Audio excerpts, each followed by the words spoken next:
Video ya mwanamke aliyemzima Mange Kimambi imeibuka mtandaoni akimvuruga vibaya. Ujambo na karibu. Mijadala mikali imeibuka mitandaoni baada ya video iliyosambaa kwa kasi kuonyesha mwanamke mmoja akimshutumu vikali Mange Kimambi kufuatia wito wake wa kuhamasisha maandamano nchini Tanzania. Mwanamke huyo kupitia ukurasa wa Instagram alijitokeza kwa ukali na kueleza kutoridhishwa na msimamo wa Mange ambaye kwa muda mrefu amekuwa akizungumza kuhusu mabadiliko ya kisiasa kutoka ughaibuni. Na katika video hiyo mwanamke huyo alionekana kukasirishwa na hatua ya Mange kuwataka wananchi kushiriki maandamano ili hali yeye mwenyewe anaishi nje ya nchi.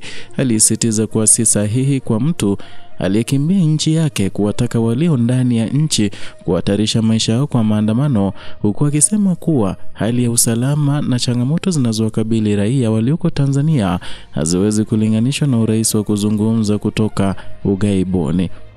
Kauli hizo ziliibua hisia kali mitandaoni ambapo baadhi ya wachangiaji walikubaliana naye na kuonya kuwa Watanzania wanapaswa kuwa makini na taarifa zinazotolewa kutoka nje, hasa pale zinapohamasisha machafuko na migawanyiko. Walisema kuwa hoja za uchochezi mara nyingi huchochea vurugu bila kuzingatia athari zake kwa familia na maisha ya watu wa kawaida. Mjadala huu umeongeza mgawanyiko kuhusu nafasi ya Mange Kimambi kwenye siasa za Tanzania. Wafuasi wake wanaona kuwa amekuwa sauti ya kuibua maovu na kutoa changamoto kwa mfumo wa utawala, huku wapinzani wake wakimwona kama mtu anayepotosha jamii na kuchochea maandamano yasiyo na tija. Kwa muda mrefu Mange Kimambi amekuwa akitumia nguvu ya mitandao ya kijamii kuzungumzia masuala ya utawala, haki za wananchi na mabadiliko ya kisiasa.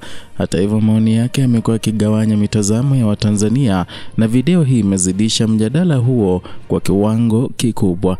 Wengine wameeleza kuwa wanachukulia hata kauli ya Mange ama kauli za Mange kwa tahadhari kubwa kwa kuwa haziambatani na hali halisi ya nchi.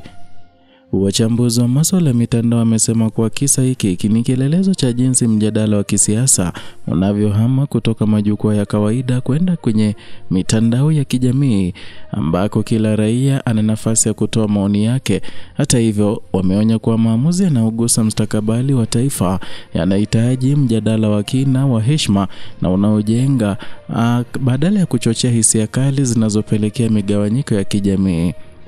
Mijibizano kama hii imekuwa ikiongezeka kadri uchaguzi mkuu unavyokaribia na inaonyesha namna mitandao ya kijamii inavyotumika kama uwanja wa mapambano ya hoja na nguvu za kisiasa.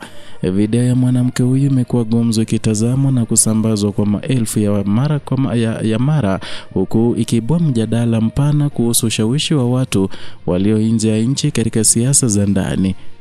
Macho wa Tanzania sasa yanaendelea kufuatilia mjadala huu mkali, huku wengine wakisisitiza umuhimu wa kuchuja taarifa na kuepuka upotoshaji unaoweza kusababisha taharuki.